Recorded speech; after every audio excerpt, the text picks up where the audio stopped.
আমার আজকের আলোচনার বিষয় হচ্ছে উত্তর ফাল্গুনী নক্ষত্রের কর্মজীবন। কর্ম হলো এক বিস্তৃত বিষয়, এজন্য মাঠের ভিতরে চলে আসলাম। মাঠও অনেক বিস্তৃত। আশা করি এরকম পরিবেশে এসে আমার আলোচনাটাও বেশ গুরুগম্ভীর হবে এবং নানামুখী হবে। তো আমার এই আলোচনার মধ্যে আমি প্রথম যে বিষয়টাকে সর্বাধিক গুরুত্ব দেব সেই বিষয়টা হচ্ছে রবি গ্রহ। এখন যদিও তার নক্ষত্র, কিন্তু রাশি চক্রে তো গ্রহ হিসেবেই কাউন্ট করতে হয়। যাই হোক, এই রবির অবস্থান আপনার কর্মকে সরাসরি নির্দেশ করবে। আপনার জীবনের প্রথম দশা শুরু হবে রবির দশা দিয়ে, কারণ জন্ম সময়ে আপনার চন্দ্র কন্যাতে ছিল এবং ছিল হচ্ছে রবির নক্ষত্রে। তার কারণেই তো আপনার উত্তর ফাল্গুনী নক্ষত্র হয়েছে। এবং আপনি রবির যে দশা তা কিন্তু বেশি পাবেন না, সর্বোচ্চ 6 বছর, কিন্তু 6 বছর পাওয়ার সুযোগ আপনার নেই, কারণ কিছু অংশ আবার সিংহতেও আছে।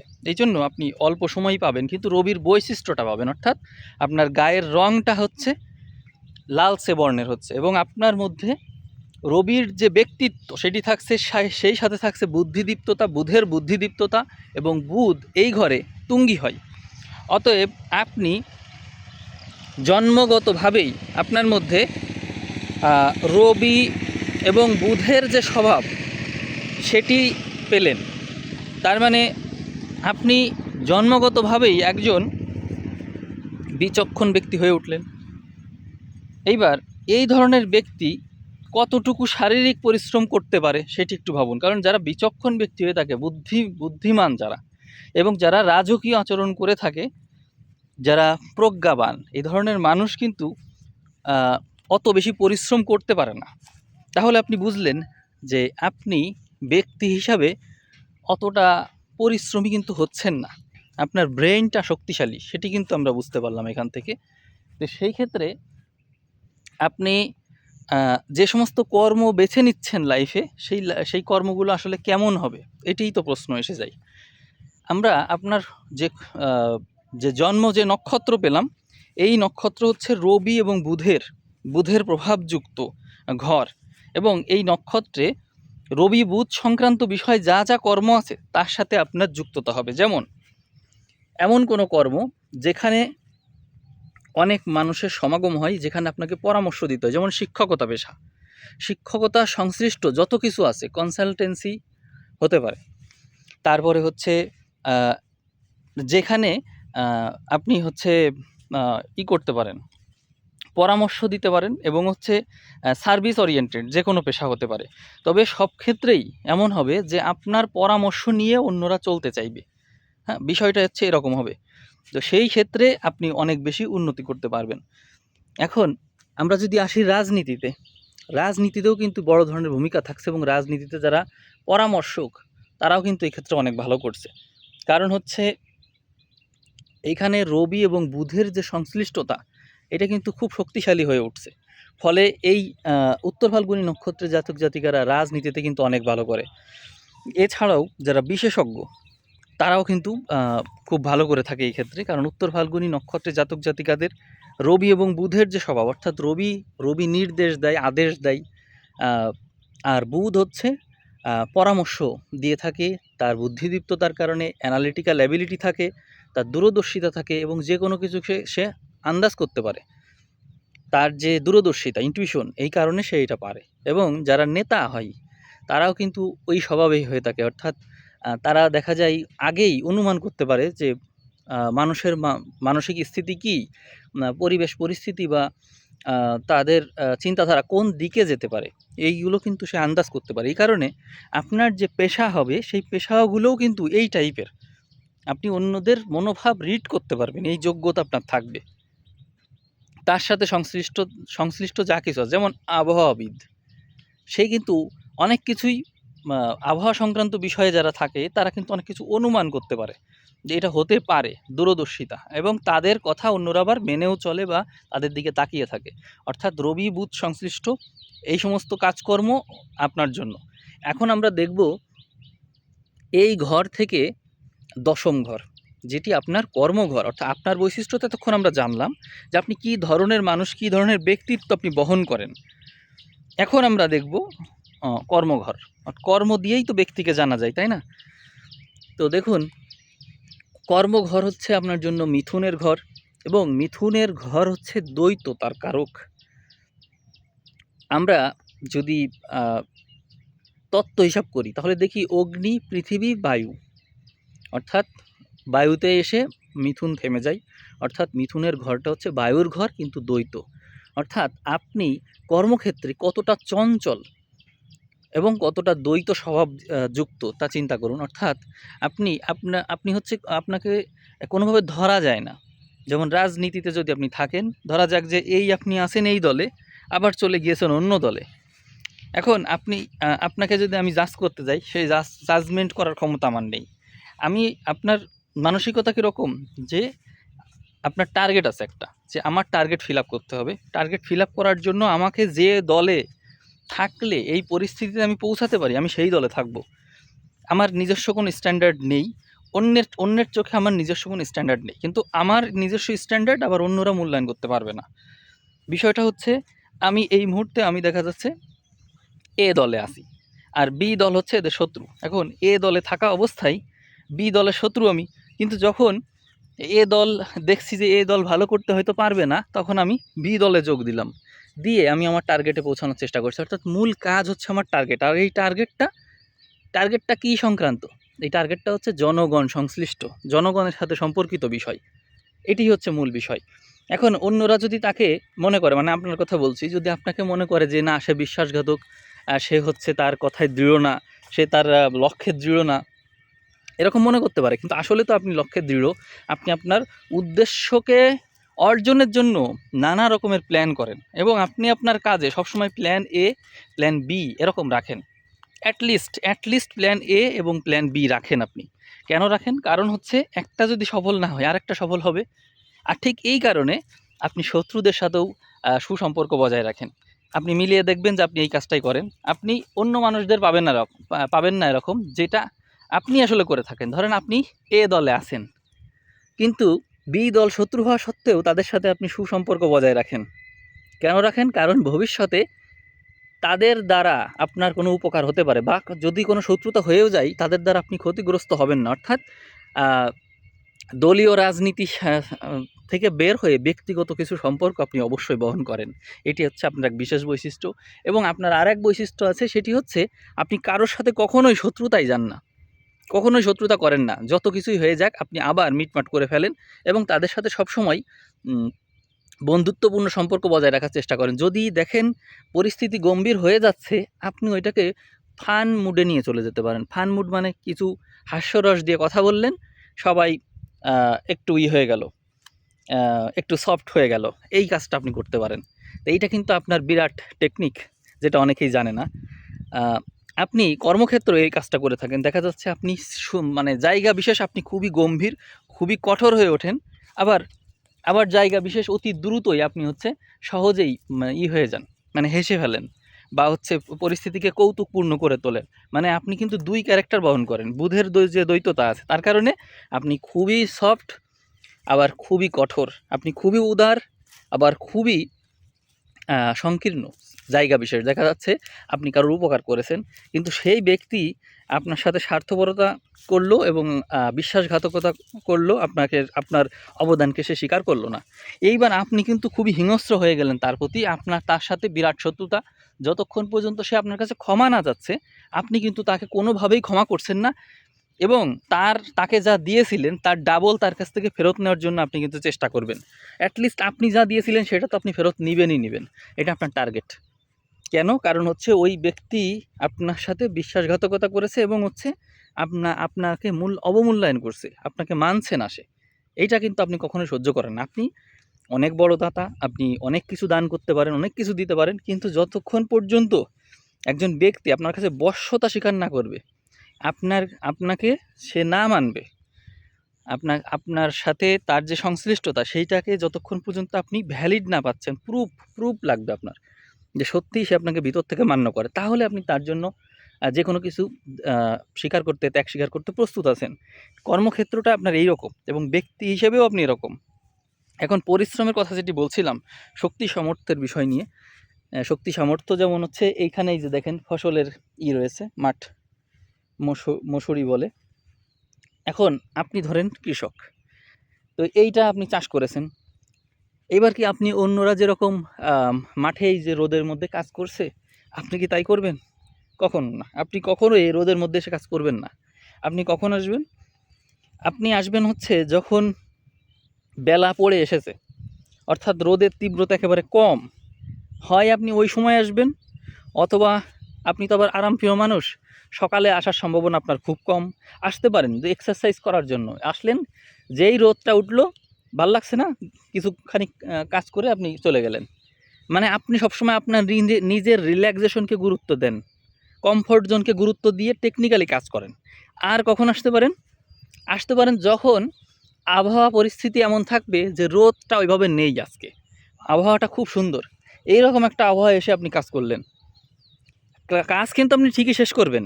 আপনি দিনের মধ্যে 4-5 বারও আসতে পারেন মাঠে কাজ করতে, কিন্তু আপনি আসবেন কখন? আপনি এমন একটা টাইমে আসবেন যে টাইমে আপনার কষ্ট হবে না।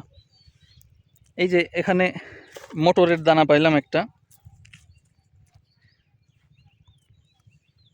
অনেকদিন পরে মাঠে এসে মোটর খেতে পারলাম। তো যেটি বলছিলাম যে আপনি পরিশ্রম তো করেন, কিন্তু পরিশ্রমের ক্ষেত্রে আপনি খুবই স্মার্ট, অর্থাৎ শারীরিক পরিশ্রম আপনি ওইভাবে করেন না। পরিশ্রম যতটুকু করেন নেট, মানে পরিশ্রম যতটুকু করবেন ঠিক ততটুকুই শরীর থেকে এক ফোঁটা ঘাম ঝরবে আপনার, তার খুব মূল্য। মানে শরীরে ঘাম ঝরছে, 1 ফোঁটা 2 ফোঁটা ঘাম ঝরছে, এটার খুব মূল্য আপনার কাছে। আপনি হিসাব রাখেন এইটার, যে আমার ঘাম ঝরেছে, অতএব আমি কিন্তু কড়াই গন্ডায় সব কিছু উঠাবো, উঠিয়েই নেব আমি। আপনি সরাসরি এই মানসিকতারই। ধরুন আপনি শিক্ষক, আপনি দেখলেন যে ক্লাসরুমে শিক্ষার্থীরা আপনাকে মানছে না, বা পরীক্ষার ডিউটিতে শিক্ষার্থীরা আপনাকে মানছে না, আপনি ইনোভেটিভ আইডিয়া তৈরি করে ফেলবেন। তারপরে এমন কোনো কিছু করবেন তাদের সাথে, যার কারণে তারা আপনাকে মানতে বাধ্য হবে। তাদেরকে ব্ল্যাকমেইল বলতে আমি বোঝাচ্ছি যে তাদেরকে ফোর্স করা। দাবা খেলায় যেরকম ফোর্স মুভ আছে, বাধ্য, তাদের এটা করতেই হবে। সিচুয়েশনই এমন যে তাদেরকে এটা করতেই হবে। তো এরকম করে তাদেরকে ফোর্স করা যে তারা এটা করতে বাধ্য, এবং আস্তে আস্তে দেখবেন যে আপনি এমন করে ফেলেছেন যে ওরা আপনাকে শুধু মানে ভয়ই পায় না, তারা আপনি তাদের কাছে রীতিমতো এক আতঙ্ক, এবং তারা আপনাকে সম্মানও করে। আবার যখন এইটা করতে করতে আবার এক সময় তারা দেখলো যে আপনিই অনেক সৎ এবং আপনি অনেক বুদ্ধিমান। একজন মানে প্রথম দিকে তো আপনার বিষয়ে তাদের পারসেপশন ঠিক ছিল না, পরবর্তীতে কিন্তু পারসেপশনটা টোটালি বদলে গেল। এরপর থেকে তারা আপনাকে সম্মান করা শুরু করলো। সাধারণত উত্তর ফাল্গুনী নক্ষত্রের জাতক জাতিকাদের সাথে যেটা হয়ে থাকে, শুরুতে তারা যেহেতু রবি প্রধান, শুরুতে তাদেরকে মানুষ পছন্দ করে না। বুধের বৈশিষ্ট্য যদি আপনি প্রথমে প্রকট করেন, তাহলে আপনি মানুষের কাছে স্পষ্টতার কারণে, মানে আপনি যে স্পষ্ট কথা বলেছেন সেই কারণে অপ্রিয় হবেন। আবার বুধের যে দ্বৈত স্বভাব, তার কারণে আপনি যদি প্রথমে ফান মুড ব্যবহার করেন, তাহলে আপনার যে রবির যে বৈশিষ্ট্য আছে, অর্থাৎ আপনার মধ্যে যে গাম্ভীর্য আছে, সেটা কিন্তু প্রকাশ পাবে না। অর্থাৎ পরবর্তীতে আপনি কিন্তু এইটাকে আর শক্তিশালী করতে পারবেন না।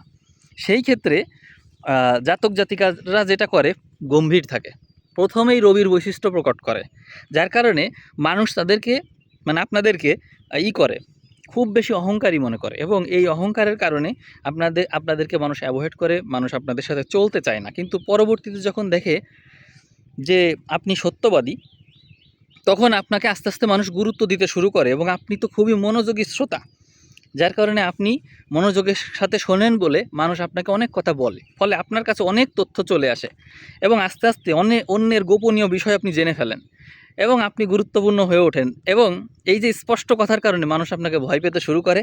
আর পরবর্তীতে হয় কি, আপনার যে রবির বৈশিষ্ট্য, অর্থাৎ রবি প্রধান হওয়ার যে বৈশিষ্ট্য, সেই কারণে দেখা যায় যে আপনি অন্যদের মধ্যে আস্তে আস্তে আধিপত্য বিস্তার করে ফেলেন এবং এই আধিপত্য পরবর্তীতে কিন্তু আরও দিন দিন আরও বেশি শক্তিশালী হতে থাকে। ফলে দেখা যায় যে আপনি জিরো থেকে হিরো হয়ে যান, অর্থাৎ আপনি ছিলেন একরকম যেখানে আপনি কোনো গুরুত্বই পাচ্ছিলেন না, অথচ আস্তে আস্তে দেখা যায় যে বিশ্বাসযোগ্যতা, তারপরে হচ্ছে সত্যবাদিতা, স্পষ্টবাদিতা, এই সমস্ত ক্ষেত্রে আপনার নাম আস্তে আস্তে উপরে উঠে আসছে। শুরুতে আপনার ইমপ্রেশন কিন্তু খুব বেশি ভালো থাকে না, যে কোনো জায়গায় আপনাকে মানুষ অহংকারী হিসেবে দেখে, কিন্তু পরবর্তীতে দেখে যে না, তাদের পারসেপশনটা টোটালি ভুল। তখন যখন তারা বোঝে যে তার মানে তো আমাদের ধারণা তার সম্পর্কে ঠিক নেই, তখন আপনার অন্যান্য গুণও ইতিবাচক হয়ে যায়।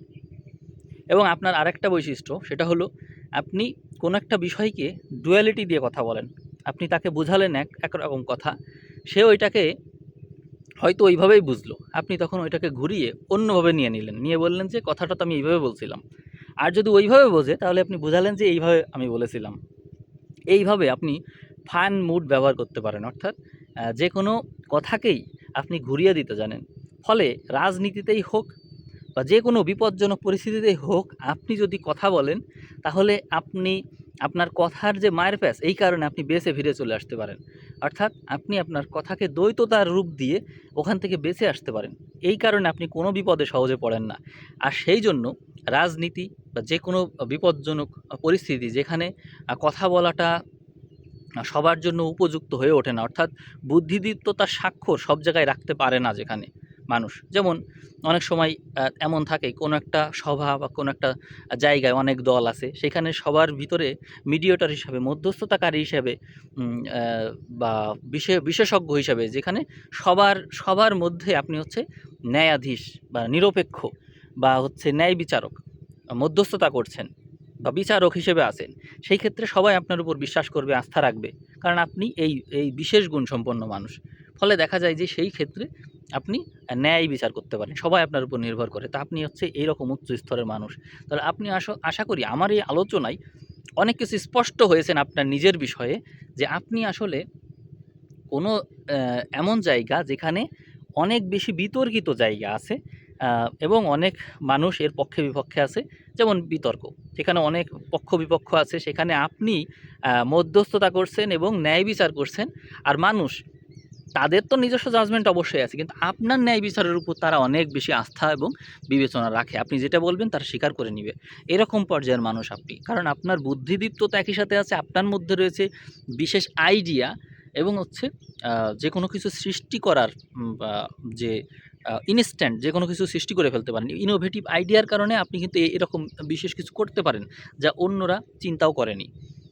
এই রবি বুধের এই যে বিশেষ সংযোগ, যার কারণে মানুষ আপনাকে প্রজ্ঞাবান হিসেবে দেখে। আপনি অনেক বেশি প্রজ্ঞাবান এবং হচ্ছে দূরদৃষ্টি সম্পন্ন, যার কারণে আপনি এমন কোনো পদে থাকলে ভালো করবেন যে পদটা উচ্চ পর্যায়ের পদ এবং অন্যরা আপনার অধীনে কাজ করে। অর্থাৎ যে পদই হোক, আপনার অধীনে যেন কেউ থাকে, সবসময় মানুষ আপনার কথা শুনছে, এরকম পদে থাকলে আপনি সবসময় ভালো করবেন। যেমন শিক্ষকতা আছে, যেখানে স্টুডেন্টরা আপনাকে গুরু মানবে, আপনার কথা শুনবে। আপনাকে অবশ্যই কথা বলার মাধ্যমে, আপনি যে পেশায় বেছে নেন সেখানে আপনাকে কথা বলা লাগবে। কিছু কাজ আছে দাপ্তরিক, অর্থাৎ লেখালেখি করাই কাজ, এরকম কাজ কিন্তু আপনার জন্য না। যেমন ভাষণ দেওয়া, বক্তৃতা দেওয়া, তারপরে হচ্ছে কোথাও কোনো কিছু করে দেওয়া, যেমন নাটকের সংলাপ, সেগুলো শুধু বললেই হবে না, সেটা উচ্চারণ করে বুঝিয়ে দিতে হবে। এরকম শ্রেণীর অনেক কিছু আছে। পরিচালক আছে, অভিনেতা আছে, যারা হচ্ছে মানে অভিনেতা মানে নায়ক বা নায়িকা, এই পর্যায়ের উচ্চ পর্যায়ে যারা প্রধান ক্যারেক্টারে থাকে বা তার বাবা মা, যাদের ভয়েসটা খুব গুরুত্বপূর্ণ, সিঙ্গার, এরা খুবই গুরুত্বপূর্ণ, ভয়েসটা গুরুত্বপূর্ণ, এবং যারা মানুষের সামনে দাঁড়িয়ে প্রেজেন্ট করে, উপস্থাপক, এই পর্যায়ের মানুষ আপনারা। এবং রাজনীতিতে উপদেষ্টা পর্যায়ের বা মন্ত্রী পর্যায়ের বা হচ্ছে সরকার প্রধান বা রাষ্ট্রপতি, এই পর্যায়ের মানে সিচুয়েশনগুলো এমন যে এরকম পর্যায়েই আপনারা মানানসই। তো আপনারা বুঝতে পারছেন যে আসলে কোন কোন বিষয়গুলোর সাথে আপনাদের মূলত সংশ্লিষ্টতা আছে। আপনারা লাইফে নিজস্ব যে বৈশিষ্ট্য এইটা যদি কখনো না হারান, তাহলে এরকম কাজই আপনাদের জন্য উপযুক্ত হবে। উত্তর ফাল্গুনী নক্ষত্রের জাতক জাতিকাদের গ্রহ কোনটা কোথায় আছে তার উপর তো অবশ্যই তার প্রাধান্য বিস্তার অবশ্যই হবে, কিন্তু মূলত আপনাদের মধ্যে বৈশিষ্ট্য যদি আমি হিসাব করি তাহলে এরকমই আসে, অর্থাৎ আপনারা ব্যক্তি হিসেবে এরকমই। এখন জন্ম সময়ে যদি দেখা যায় যে আপনার কর্মঘর যেটি বলছিলাম মিথুন, এই ঘরে যদি বৃহস্পতি চলে আসে, যেমন এই মুহূর্তে বৃহস্পতি ওখানে আছে, সেই ক্ষেত্রে আপনারা ট্রানজিটের কারণে আপনারা দেখবেন অনেকেই এই ধরনের উচ্চ পর্যায়ে চলে যাবেন, কর্মক্ষেত্রে উন্নতি করবেন বা প্রমোশন হবে, এরকম হবে। কিন্তু তারপরেও যদি জন্ম সময় বৃহস্পতি ওখানে নাও থাকে, বৃহস্পতির দৃষ্টি যদি পড়ে, তাহলেও আপনারা এরকম উচ্চ পর্যায়ে চলে যাবেন। অথবা রবি যদি ওখানে থাকে, তাহলে আপনারা বৈদেশিক কোনো বড় প্রতিষ্ঠানের সাথে যুক্ত হবেন বা এই সংক্রান্ত কোনো কিছুর সাথে যুক্ত হয়ে ভালো করবেন, এরকম থাকছে। আবার বুধ যদি মিথুনে থাকে তাহলেও অনেক ভালো করার সম্ভাবনা থাকছে। মঙ্গল যদি ওখানে থাকে তাহলেও আপনারা ডিফেন্স বা উচ্চস্থানীয় কোনো জায়গায় চলে যাবেন।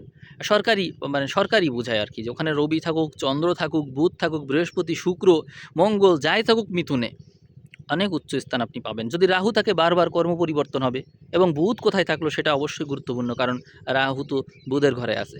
এইরকম আর কি, বুধ যদি লগ্নেও থাকে তাও আপনি অনেক ভালো ভালো কিছু করে দেখাতে পারবেন। মোট কথা উত্তর ফাল্গুনী নক্ষত্রের জাতক জাতিকাদের রবি বুধ যদি ভালো পজিশনে থাকে এবং অন্যান্য সংশ্লিষ্ট গ্রহ যদি সহায়তা করে, অনেক উচ্চ পজিশন আপনি পেয়ে যেতে পারেন। আমি এই আলোচনা করলাম, আপনাদের কেমন লাগলো জানি না। আপনাদের যে ৭,০০০ ভিউ হয় নাই, ৭,০০০ ভিউ মনে হয় হয়ে যাবে আপনাদের। জাস্ট ৫,০০০ ক্রস করেছে, ৭,০০০-এর দিকে যাচ্ছে। এই জন্য আপনাদের একটা ভিডিও আসলে পাওনা ছিল, তাই আর কি আপনাদের কর্মজীবন নিয়ে আমি একটু আলোচনা করলাম। আমার মনে হয় আমি যথেষ্ট আলোচনা করতে পেরেছি। আমি জানি না আপনারা সন্তুষ্ট হতে পেরেছেন কিনা। যদি সন্তুষ্ট হয়ে থাকেন তাহলে আমাকে বলবেন, আমি আবারও কোনো না কোনো টপিক নিয়ে আপনাদের সাথে এরকম আলোচনা করব। তবে কন্ডিশন একটাই, এই এপ্রিল মাসের ভিউ যদি আবারও ৫,০০০ ক্রস করে উপরের দিকে চলে যায়, আবার আপনারা এই ধরনের একটা আলোচনা পাবেন, ভালো একটা সুন্দর পরিবেশে ভিডিও পাবেন। আশা করি এই পরিবেশ আপনাদের ভালো লেগেছে। এরকম পরিবেশ কিন্তু খুবই দুর্লভ এখনকার সময়ে। যা দেখছেন এটা আমি কিন্তু বাড়ি থেকে সাইকেলে করে মাঠে এসেছি, এসে তারপরে আপনাদের জন্য এই ভিডিওটা করলাম। দেখছেন আমিও কিন্তু একটু ঘেমে গিয়েছি, তো একটু কষ্ট করলাম, সমস্যা নেই। বেসিক ভিডিও তো কষ্ট করাই যায়, কারণ এটা তো চ্যানেলের সম্পদ, এটা চ্যানেলে থাকবে। আর আপনারাও তো শুনলেন, আশা করি আপনাদের ভালো লেগেছে। তো ঠিক আছে, সবাইকে অসংখ্য ধন্যবাদ জানিয়ে আমি আজকের ভিডিও এখানে শেষ করছি। সবাইকে অসংখ্য ধন্যবাদ, সবাই ভালো থাকবেন।